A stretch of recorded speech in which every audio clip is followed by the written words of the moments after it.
Hello, नमस्ते, welcome और बहुत बहुत स्वागत आपका सीएनबीसी आवाज पर। आप देख रहे हैं property Guru presented by signature global और आपके साथ में हूं आपका होस्ट विपिन भट्ट लेकर हाजिर है एक बार फिर आपका मनपसंद शो प्रॉपर्टी गुरु, जहां पर आपके सवालों के जवाब देते हैं हम। आपकी प्रॉपर्टी से जुड़ी कोई भी प्रॉब्लम हो उसे सॉल्व करने की कोशिश होती है। घर का खरीदना हो, घर का बेचना हो, मकान, दुकान, plot, anything related to real estate, कोशिश यही कि आपको सही जानकारी मिले और सही वक्त पर मिले। आज भी यही कोशिश जारी रहेगी और आज आपके सवालों के जवाब देंगे प्रॉप स्टोरी के को फाउंडर आशीष महाजन साहब, आज के हमारे मेहमान। सर, बहुत बहुत स्वागत है आपका प्रॉपर्टी गुरु पर। और सबसे पहले परंपरा अनुसार आपसे अपडेट ले लेते हैं कि इस वक्त प्रॉपर्टी बाजार कैसा है। जब से पिछली बार हमने आपसे बात की थी, नया ताज़ा अपडेट आपके पास क्या है? बिपिन जी, देखिए, रोबस्टनेस तो मार्केट में है। मतलब सेल्स भी हो रही हैं, इंक्वायरीज काफी हैं। वो जो एक ट्रेंड आया है और अदर है, हैबिचुअल चेंज आया है रेजिडेंशियल रियल एस्टेट में, कि बायर्स रियल एस्टेट को एक इन्वेस्टमेंट या लॉन्ग टर्म अपनी हाउसिंग की नीड के लिए या अपग्रेड के लिए, वो एक कल्चरल शिफ्ट हुआ है, डेमोग्राफिक शिफ्ट हुआ है। तो वो तो पीछे नहीं हो रहा है। डेफिनेटली पिछले 1 डेढ़ महीने का वॉर का इम्पैक्ट है। उसके कारण इंक्वायरी टू क्लोजर टाइम शायद बढ़ गए हैं और मार्केट में सप्लाई भी ज्यादा हो गई है, कंपटीशन भी ज्यादा हो गया है। तो उसके कारण मुझे ऐसा कोई प्राइस ग्रोथ कहीं ऐसा नहीं दिख रहा है, बट डाइवर्सिफिकेशन ऑफ चॉइसेस और लोकेशन, मतलब अगर मैं एक दो शहर जैसे बैंगलोर, गुड़गांव, इन सब की बात करूं, तो ये इतने एक्सपैंड हो गए हैं। और अब जो प्रोजेक्ट्स हम किसी के बजट में फिट करने की कोशिश कर रहे हैं, तो वो प्रोजेक्ट्स, आपको ये चीज छोड़ना होगा कि बैंगलोर शहर, इंदिरा नगर या कोरमंगला है, आप 25 किलोमीटर इधर उधर जाएंगे, आपके लिए ऑप्शंस बन रहे हैं। और टॉप डेवलपर्स अब बड़े बड़े टाउनशिप्स, पेरीफेरीज पे ला रहे हैं, क्योंकि वहीं पे वो जी बहुत सारे कस्टमर्स की जो बजट है ना, वो टिकट साइज को कर सकते हैं मीट। जी। और डिमांड डेफिनेटली है, और type of product and typology तो आशीष जी, चेंज। एक सवाल जरूर यहाँ पर मैं पूछना चाहूंगा, और वो ये, आपने बेंगलुरु की बात की, आपने गुरुग्राम की बात की, हम इसमें हैदराबाद, चेन्नई जैसे शहर और जोड़ देते हैं। आईटी सेक्टर हाल फिलहाल में काफी ज्यादा इम्पैक्ट हुआ है जहां तक जॉब्स का मामला है। जॉब कट भी अब एक्चुअल हैं और हमने देखा कि बहुत सारे शहरों का आज भी रियल एस्टेट जो है वो एक पर्टिकुलर सेगमेंट आईटी पे काफी डिपेंड करता है। क्या उसका कोई इम्पैक्ट अभी मार्केट में दिख रहा है? विपिन जी, ऐसा कोई क्लियर इम्पैक्ट नहीं देखने को मिल रहा है। इनफैक्ट हमारा पूरा जो नेटवर्क है, सोशल नेटवर्क है, मेरे घर से स्टार्ट होता है। तो लोग आईटी में एम्प्लॉयड, एक्चुअली आईटी में भी एक बहुत बड़ी बाइफरकेशन जो पिछले कुछ सालों में क्रिएट हुई, जिसके बारे में आप लोगों के टीवी शोज वगैरह में भी डिस्कशन होता है, कि एक जो ट्रेडिशनल आईटी रहा इंडिया का, जो आउटसोर्सिंग ड्रिवन टीसीएस और एचसीएल और इन्फोसिस का जो बिजनेस मॉडल है, फिर दूसरा जो है ग्लोबल कैपेबिलिटी सेंटर, जीसीसीज। ये हाई इनकम आईटी है। In fact most of the real estate जो ओरिएंटेड रहा है पिछले 3 4 सालों में, ये इन लोगों की तरफ रहा है, जो 2 3 4 5 करोड़ एंड मोर की अफोर्डेबिलिटी रखते हैं। तो ये जीसीसीज में तो आप, हम सभी जानते हैं कि अभी तेजी, और अभी तो और जीसीसी एस्टेब्लिश हो रहे हैं। मतलब कंपनीज जो एमएनसीज, लार्ज आईटी कंपनी है, जिनके खुद के सेंटर्स वो यहाँ पे, जैसे गूगल, माइक्रोसॉफ्ट, amazon, वो कर रहे हैं, राइट। जो श्रिंकेज अभी फिलहाल देखने में आ रहा है, वो मे भी जो ट्रेडिशनल आईटी में है, पर वो बहुत सारा जो उसका वर्कफोर्स है, वो बजट हाउसिंग की तरफ ज्यादा उनकी सैलरी और व्हाट शुड आई से, सैलरी और कैपेबिलिटी टू ओन जो है, हम्म। वो बजट हाउसिंग की तरफ ज्यादा होती है। तो वहां में भी कुछ इम्पैक्ट हो, पर बहुत सालों से हम ये भी देखें, जो टॉप डेवलपर्स हैं वो उस तरफ काम ही नहीं कर रहे हैं। तो उनकी जो मार्केट है वो एक तरह से सिक्योर है। बट ये कहना कि इतने डायनामिक ग्लोबल एनवायरनमेंट में, जहाँ एआई का एक तरफ हमें नहीं पता कि उससे क्या होगा, दूसरी तरफ जो जंग चल रही है उसका क्या होगा, ओके, तो ये कहना कि हाँ सब कुछ सही है, ये भी मेरी तरफ से गलत होगा। बट डेफिनेटली लार्जर जी। यही है कि अभी तक डिमांड में ऐसा, कोई इम्पैक्ट नहीं आया। जैसे गाड़ियों के नंबर में सेल्स नंबर देख रहा था पिछले में, जो काफी रिलायबल एक डेटा होता है, वो तो 15 20 25% से ऑलमोस्ट सभी टॉप मैन्युफैक्चरर्स अपनी ग्रोथ दिखा रहे हैं। हम्म। तो उसका एक कॉरेस्पॉन्डिंग आप ये ले सकते हैं कि रियल एस्टेट जो एक और consumption heavy investment driven product है, वहां भी इतना कोई ऐसा इम्पैक्ट अभी नहीं हुआ है। मे बी 4 5 6 महीने तक अगर ऐसा ही रहा, जी। तो रियल एस्टेट क्या है, बहुत सारी और चीजों में फर्क पड़ना शुरू हो जाएगा। राइट, ठीक है, चलिए, तो ये ऑनगोइंग प्रोसेस है, लेकिन इस पर आशीष जी अभी चीज़ें ठीक हैं, डिमांड सप्लाई ये सारी चीज़ें इनफैक्ट अच्छा ही कर रहा है, और जिस सेगमेंट में रियल एस्टेट अभी तक चलता हुआ दिख रहा था, खासतौर पे एक अपर सेगमेंट में, वहाँ पर अच्छा काम ही हो रहा है, डिमांड है बाकायदा। राइट, आगे और भी बातचीत करेंगे आशीष जी से, लेकिन अब सवालों का सिलसिला शुरू कर देते हैं। विनीत सिंह हमारे पहले कॉलर नोएडा से कॉल कर रहे हैं। विनीत जी, बहुत स्वागत है आपका, क्या सवाल रहेगा? हाँ जी,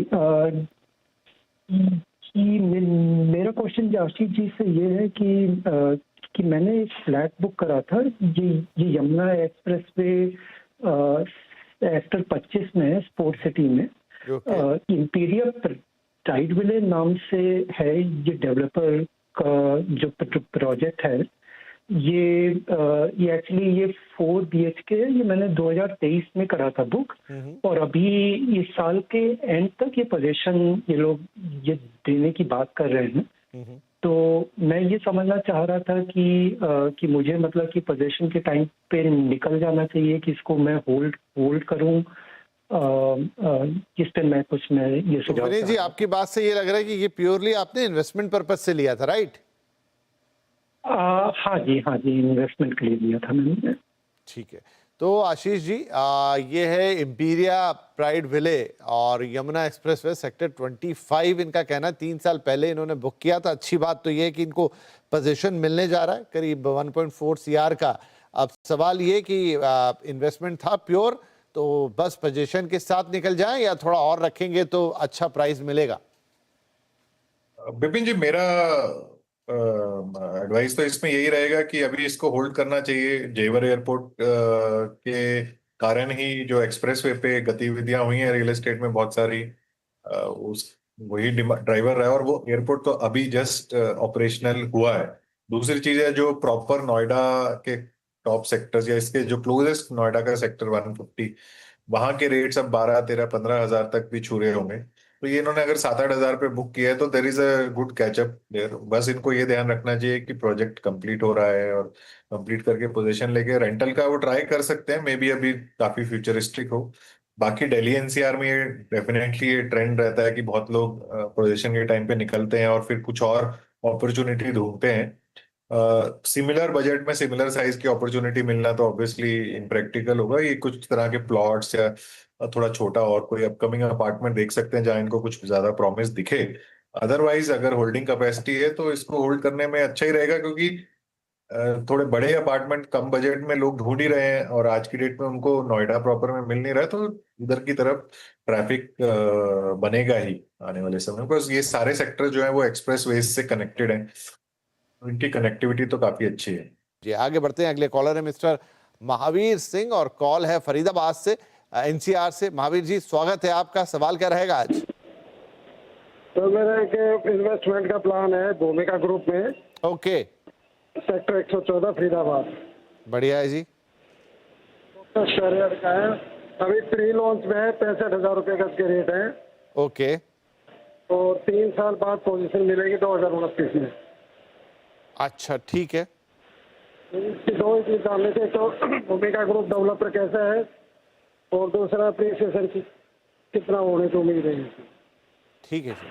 तो महावीर जी भी आशीष जी इन्वेस्टमेंट करना चाहते हैं प्योरली सेक्टर 114 फरीदाबाद में, और ये प्लॉट देख रहे हैं, कोई भूमिका ग्रुप है उनका, और 2-3 साल में पोजीशन, आई थिंक जो भी वो डेवलपमेंट करना चाहते होंगे प्लॉटेड डेवलपमेंट में भी, उसमें अगर इतना समय ले रहे हैं तो कैसी है ये कंपनी, एंड ये इन्वेस्टमेंट करते हैं तो किस रिटर्न की उम्मीद करें फरीदाबाद में?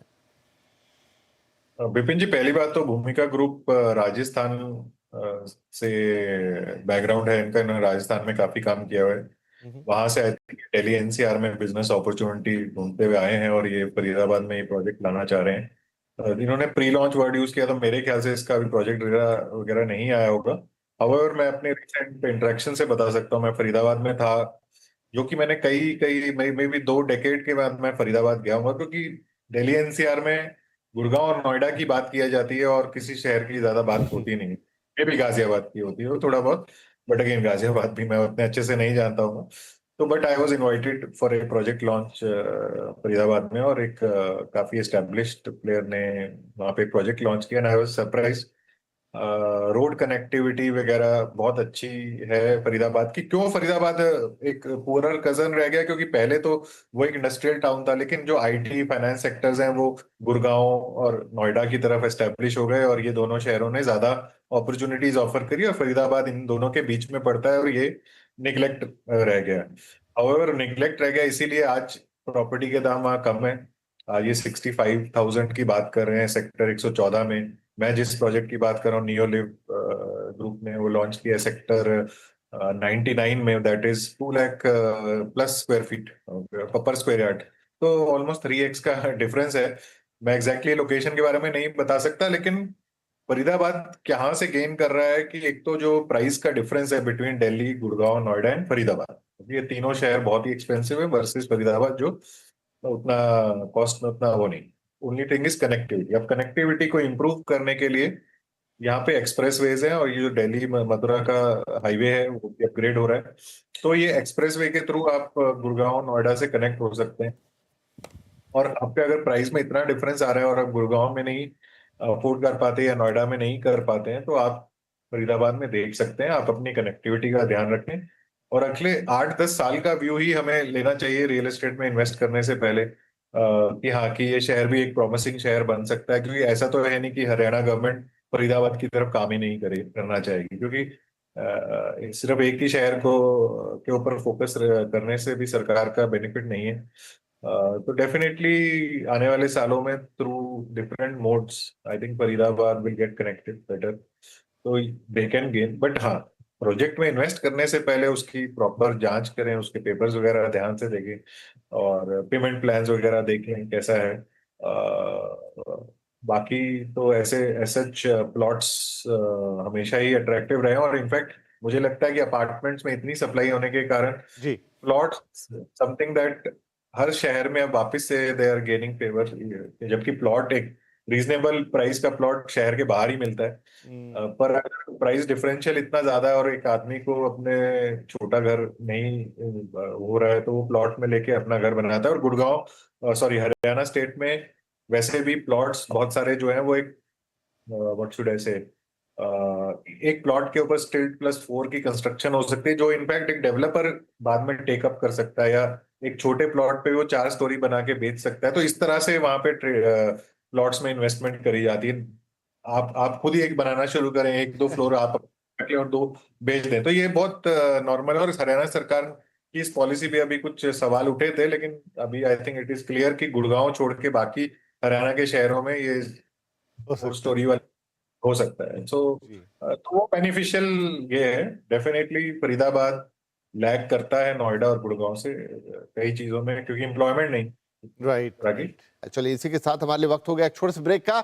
ब्रेक पर जाएं उससे पहले आपको बताएं कि आप हमें अपने सवाल 2 तरीके से पूछ सकते हैं। आप हमें ईमेल कर सकते हैं pg@moneycontrol.com पर। ये तो 2 दशक पुराना तरीका हो गया जो आज भी मौजूद है, और नया तरीका पहले हम व्हाट्सएप पे सवाल नहीं लेते थे क्योंकि अमूमन थोड़ा बड़ा सवाल होता है, लेकिन अब दर्शकों की सुविधा के लिए व्हाट्सएप पर भी 7045220000 ये नंबर आपके लिए उपलब्ध है। आप व्हाट्सएप पे अपने सवाल भेजें, बस इतना ही कि छोटा सा 1-2 लाइन का ना डालें। थोड़ा डिटेल सवाल लगता है रियल एस्टेट की क्वेरी के लिए, ताकि हमें आपकी सारी बातें पता चल जाए। और अपना नाम जरूर लिखिए जब आप व्हाट्सएप पे भेज रहे हैं, और नंबर जरूर लिखिए जब आप मेल हमें कर रहे हैं। दोनों में से जो तरीका ठीक लगे कर दीजिए। इसी के साथ एक छोटा सा ब्रेक के बाद आपके कुछ और सवाल।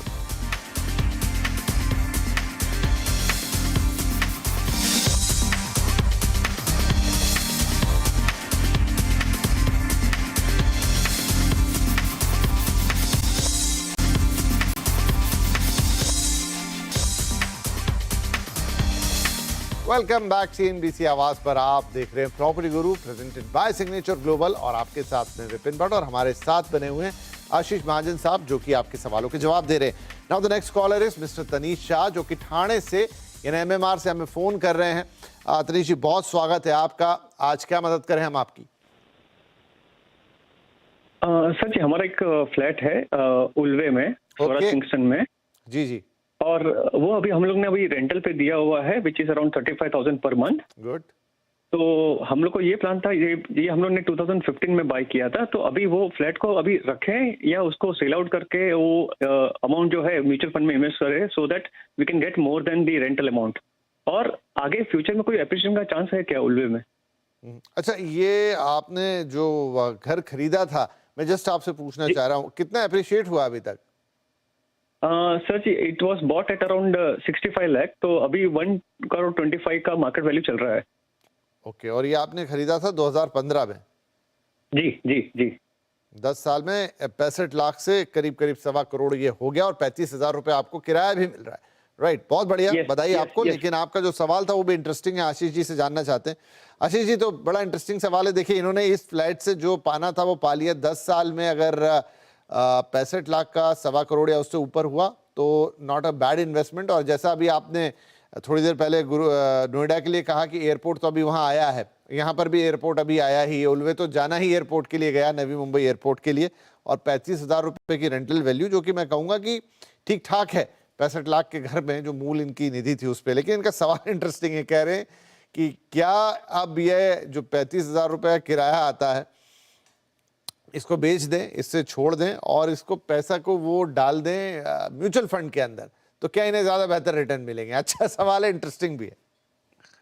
विपिन जी, इस पे तो मेरा एक सीधा ये देखिए, बहुत सारे हम लोग जो है हम इन्वेस्टमेंट्स करते हैं, उनमें एंट्री पॉइंट बहुत इंपॉर्टेंट होता है। हम ये बोल सकते हैं कि डजेंट मैटर, ओके, पर कई बार जब हम हाइंडसाइट में जब भी हम पहले का सोचते हैं कि हमने कब इन्वेस्ट किया, आज क्या वैल्यू, तो पहली बात तो इन्होंने दाम दुगना हो गया, ठीक है। अगर उसको रिटर्न में कैलकुलेट करेंगे तो वो 6-7-8% से ज्यादा शायद रिटर्न दिखेगी नहीं एनुअल बेसिस पे।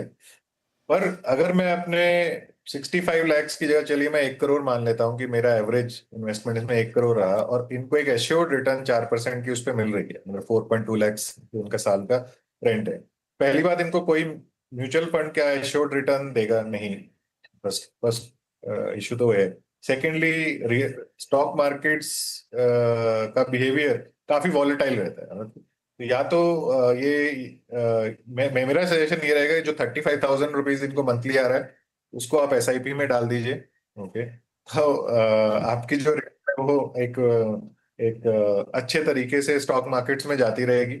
अदरवाइज पूरी रियल एस्टेट से निकल के स्टॉक मार्केट में जाना, मतलब एक अगेन पर्सनल चॉइस है कि किसी भी रियल इन्वेस्टमेंट में मुझे लंबा समय तक बने रहना है। कोई भी शॉर्ट टर्म में तो आपको इन्वेस्ट, चाहे गोल्ड हो चाहे रियल एस्टेट हो, कोई भी हम ये तो नहीं बोल सकते कि अगले कुछ साल में ऐसा हो जाएगा।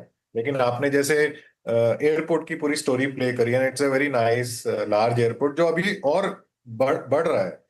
और उल्वे में अब तक इतने सालों में क्या रहा कि बहुत छोटी छोटी कुछ डेवलपमेंट्स रही, जो मेरी अंडरस्टैंडिंग है, और उनकी डिमांड अब ज्यादा ही रहेगी, क्योंकि ये लोग एयरपोर्ट के पास रहना चाहेंगे, कोई बेड एंड ब्रेकफास्ट बनाना चाहेगा, कोई अपने कॉर्पोरेट अपने लोगों को वहां ठहराना चाहेगा।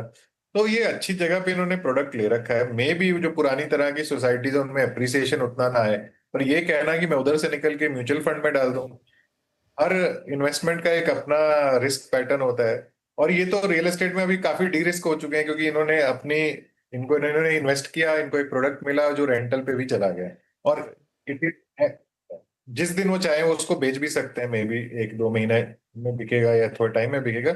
जो स्टॉक मार्केट का सबसे आसान तरीका है कि आप एक सेल बटन दबाएं और आप इमिडिएटली लिक्विडिटी पा सकते हैं, बट उस वॉलेटिलिटी से आपको फेमिलियर होना होगा और कंफर्टेबल होना होगा, वो बहुत इंपॉर्टेंट है। रियल एस्टेट वॉलेटाइल है, लेकिन वो आपको दिन ब दिन आपको ऐसा नहीं दिखता है कि मेरा है प्रॉपर्टी का प्राइस ऊपर है या नीचे है, वो आपको। चलिए फटाफट अब एक और ईमेल ले लेते हैं, लेकिन सवाल अच्छा था आपका, बढ़िया था। आगे एक ईमेल है सीमा जी का, और ये पुणे से है, और पूछ रही है कि प्रोजेक्ट है आशियाना अमोत, लोकेशन है तलेगांव, और साइज है 1.5 BHK, आई थिंक ये 1.5 BHK होगा।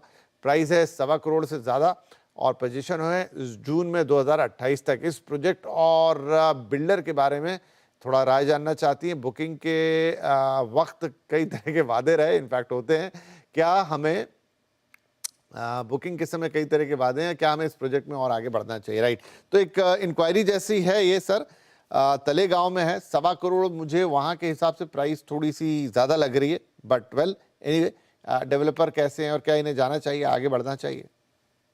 विपिन जी, एक्चुअली उस सवाल में ये क्लैरिटी नहीं है। As in this is a senior housing project. जी जी। Okay. Ashiana housing in fact flagship company रही है सीनियर हाउसिंग को प्रमोट करने के लिए इंडिया में।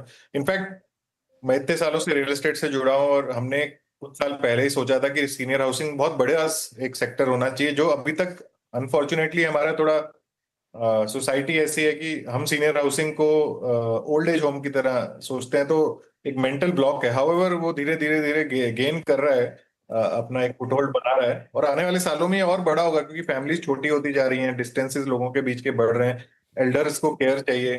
तो आशियाना ने इस तरह के प्रोजेक्ट्स अक्रॉस इंडिया एग्जीक्यूट किए हैं, और ये तलेगांव इसलिए लोकेशन इन्होंने चूज करी होगी क्योंकि ये मुंबई को सर्व करती है, मुंबई से सस्ती है, और वहाँ ग्रीनरी और माउंटेनियस एरिया है। तो आशियाना का बैकग्राउंड अच्छा रहा है। इनफैक्ट इनका सबसे बड़ा प्रोजेक्ट, अगर मैं गलत नहीं हूं तो, गुड़गांव के पास मानेसर भिवाड़ी में है शायद। वहां पे बहुत लोग रहते हैं और इनकी बहुत एक्टिव कम्युनिटी है। सीनियर लिविंग एक एक्टिव कम्युनिटी होती है। सीनियर लिविंग का ये मतलब नहीं है कि वहां पे जाके पेशेंट्स ओल्ड एज में वहां जाएंगे और उनको हॉस्पिटलाइजेशन और तरह तरह की सर्विसेज दी जाएंगी। बेसिक सर्विसेज डेफिनेटली प्रोवाइड करी जाएंगी, बेसिक मेडिकल केयर भी अवेलेबल होगी। उसके अलावा activities, as in same age group के रिटायर्ड पोस्ट रिटायरमेंट के लोग आपस में आके मिलें। मोस्ट लाइकली 55 ईयर प्लस की कम्युनिटीज होती हैं, तो वो क्या है, उनको ये अभाव नहीं रहता कि मेरे फैमिली मेंबर्स, मेरे बच्चे मेरे साथ में नहीं है, या अकेलापन जो कई शहरों में लोगों को हो सकता है। जैसे बॉम्बे जैसे शहर में मैं रह रहा हूँ और मैं 60 प्लस हूँ, हस्बैंड वाइफ है, तो उनको बहुत ही अजीब लग सकता है कि हम सब, हमारे सामने यंगस्टर्स या हमारे एज ग्रुप के लोग नहीं है, ओके, या आपके फैमिली मेंबर्स नहीं है। तो ऐसी सोसाइटीज में लोग एक तरह से सेकेंडरी हाउसिंग की तरह ही से ट्रीट किया जाता है। आप चाहे तो उसे कुछ महीनों के लिए आप हर साल में यूज करें, या आप पूरी तरह शिफ्ट भी होना चाहिए। इसीलिए उनके साइजेस वगैरह भी छोटे रहते हैं। मतलब senior living is not suppose to be की लग्जरियस लिविंग, लग्जरियस हाउस, क्योंकि उसको मेंटेन कौन करेगा। तो ये सेल्फ मेंटेन्ड कम्युनिटीज हैं एक्टिव लिविंग को प्रमोट करने के लिए, और ये इंडिया में अक्रॉस सिटीज हैं, लेकिन अभी बहुत कम नंबर्स में। मतलब बैंगलोर, गुड़गांव, बॉम्बे, सभी जगह पे इस तरह का हो रहा है, पर पेस पे अभी तक हुआ है वो काफी स्लो है। मे भी आने वाले सालों में ये और पेस गेन करेगा। जैसे दिल्ली एनसीआर के, देहरादून, शिमला के आसपास काफी कम्युनिटीज बनी है, बट अभी भी हम ये कहेंगे कि आप उनको you can count them on finger tips, मतलब बहुत ज्यादा नहीं है। जरूर। और आज के लिए बहुत बहुत शुक्रिया, क्योंकि आज के लिए समय समाप्त हो गया है। और यहाँ पर आशीष जी का धन्यवाद, और साथ में सभी दर्शकों का भी। आप अपने सवाल हमें भेजते हैं तो बिल्कुल भेजते रहिए pg@moneycontrol.com या फिर हमारे व्हाट्सएप नंबर पर। और अगले हफ्ते आपसे फिर मुलाकात करेंगे ही करेंगे। नंबर भी बता दूं 7045220000। तो जैसा चाहें वहां भेज दें, थोड़ा डिटेल डाल दें, फ़ोन नंबर, नाम, ये सब लिख दें, बाकी हम पर छोड़ें। हम आपके सभी सवालों के जवाब का बेहतरीन से बेहतरीन जवाब देने की कोशिश करेंगे। तो गर्मी बहुत है, अपना ध्यान रखिएगा, और अगले हफ्ते फिर मुलाकात करेंगे। तब तक के लिए नमस्कार।